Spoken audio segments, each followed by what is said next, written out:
my name is Julia. Isa po akong nursing student from Minsu. And dahil po sa negosyo namin is nakakapag-aral ako and hopefully by next year is makagraduate na rin po ako.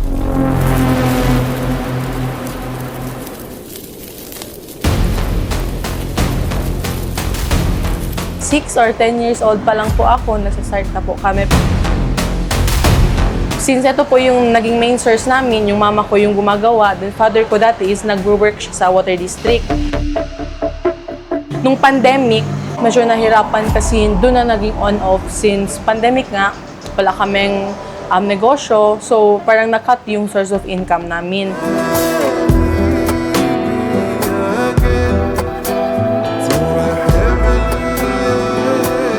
Panibagong food adventure na naman ang masasaksiyan ninyo dito sa Sambo Eats. This time, binisita namin ang isang legendary barbecue store dito sa lungsod ng Zamboanga. At ito ang Lynette's Barbecue and Bat Choy.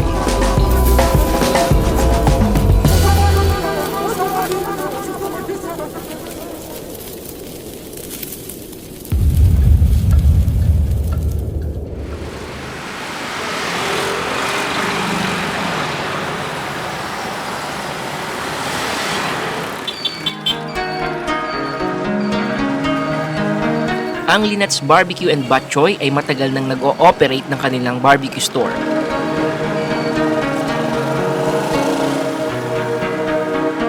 Pag sinabi mong masarap na barbecue, hindi pwedeng mawala sa listahan ang kanilang store na matagal nang kilala dito sa lungsod. Binabalik-balikan ang kanilang masarap at murang barbecue. Sauce pa lang, ulam na.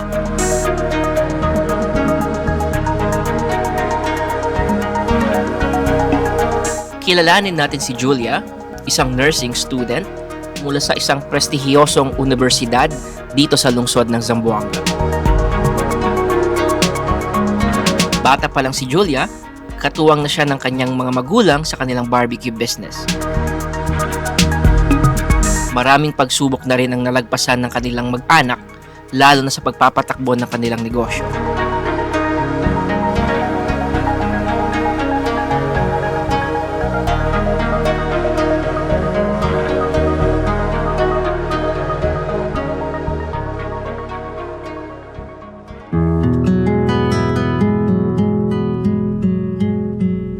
Hello po, ako po si Julia. So, ako po yung anak po ng owner ng Lynette's Barbecue and Bat Choy.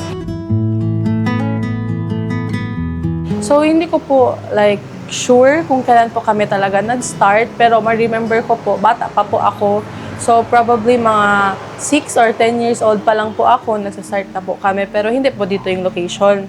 Yung first po location namin is dun po sa Pasunangka, kung saan po yung residence namin dati. Nag-stop po kami doon, parang on-off po kasi siya. Siguro 7 years lang po, kasama po this year, naging stable po yung negosyo.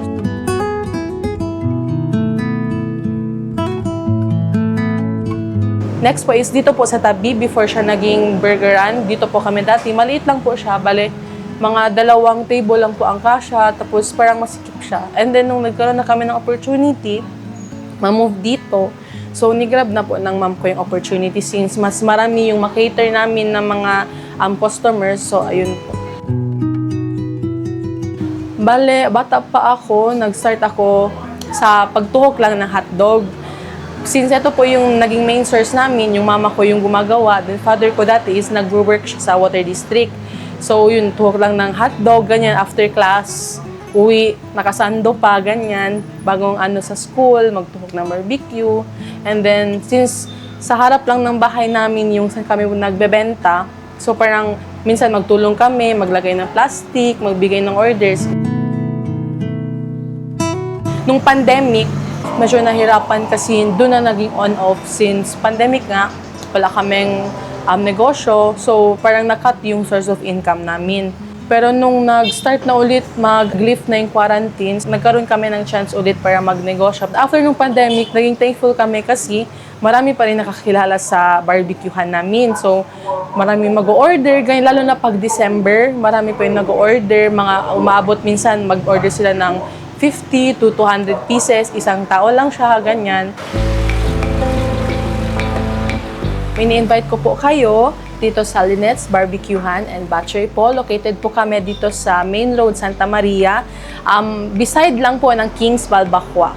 So, kung gusto nyo po matry ang barbecue namin, which is laman, which is ang main binebenta talaga namin. Tapos meron din po kami mga skin, mascara or orejas, hotdog, isaw, mga typical po na parang street food. Meron din po kaming dine-in, bok choy, pork bok choy po siya. So, sa loob ng 70 to 80 pesos, meron na po kayong meal. So, in-invite ko po kayo para matry ninyo po ang Lynette's Barbecuehan and Butchery.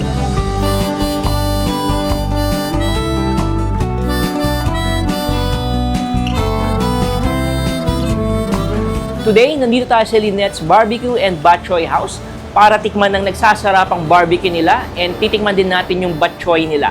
Pasintabi po sa mga viewers natin na di kumakain ng pork kasi mga binibenta nila is mostly pork barbecue, and butchoy nila is may pork butchoy sila and meron din silang option ng chicken barbecue. So kung hindi ka pa nakasubscribe sa aming YouTube channel, paki-subscribe naman po at Sambo Eats sa YouTube. And kung hindi ka pa naka-follow, paki-follow kami at Sambo Eats sa Facebook. So tara, simulan na natin ang tikiman portion. Tikman natin yung mga barbecue and yung masarap na butchoy ng Lynette's Barbecue and Butchoy House. So eto na pala yung in-order natin dito guys sa Lynette's Barbecue and Butchoy House. So meron silang hotdog, tenga ng baboy, merong atay ng manok, pork na laman. So, ang una natin titikman guys is yung naglalaki ang barbecue nila. So, sa halagang 20 peso, ganito kalaki na yung barbecue na makukuha nyo dito sa Lynette's Barbecue and Butchoy House. Dip ko muna siya sa sauce. First bite ng hotdog.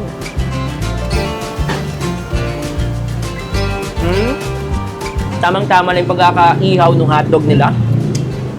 And yung sauce, napaka-mild. Hindi siya matamis, hindi rin siya maanghang. Tamang-tama lang, hindi nakakaumay yung sauce. So, tikman naman natin yung atay. Masarap yung combination ng atay sa sauce nila. Ninanamnam ko lang guys yung atay sa bibig ko. So, after sa atay, titikman naman natin yung balon-balunan. Malambot yung balon-balunan. If ever na pumunta kayo dito sa Lynette's Barbecue and Butchoy House at nag-order kayo ng barbecue, pwede rin kayo umorder ng kanin kung gusto nyo yung partneran ng kanin yung barbecue nila. So, tikman natin yung tenga.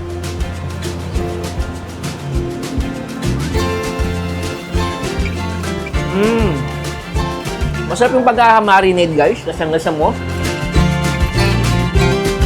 Kanin na lang talaga yung kulang guys. Pero hindi tayo order ng kanin. Mas masarap tikman yung barbecue talaga na without the rice. Next stop is yung laman.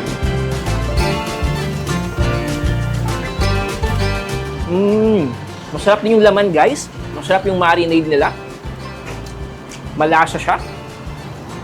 And masarap yung combination ng sauce with the laman.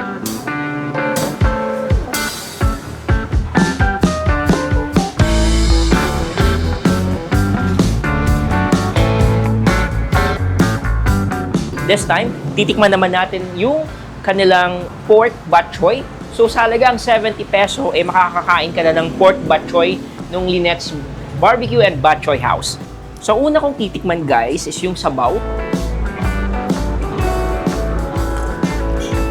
Napaka-savory ng sabaw. So wala pa akong nilalagay na paminta or patis. Malasa na yung sabaw ng butchoy nila or pork butchoy nila. Titikman natin yung noodles ng butchoy.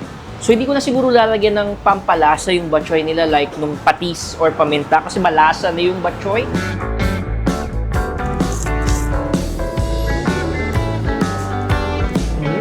Masarap, malasa, and napaka-firm ng noodles. Tikman naman natin yung pork meat na nilagay nila dito sa pork butchoy nila.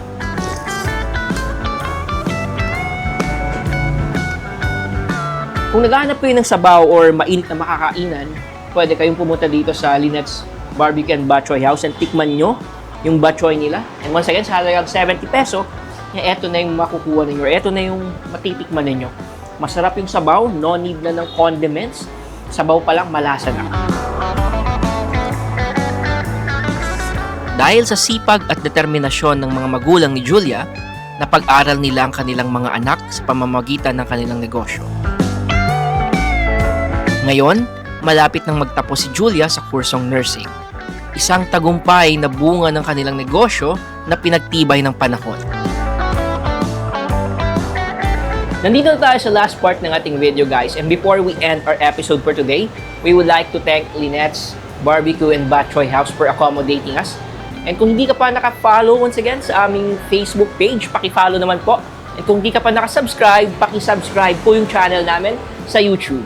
And once again, supportahan natin yung mga maliliit na business dito sa Zamboanga City. And see you on our next video. That's yummy.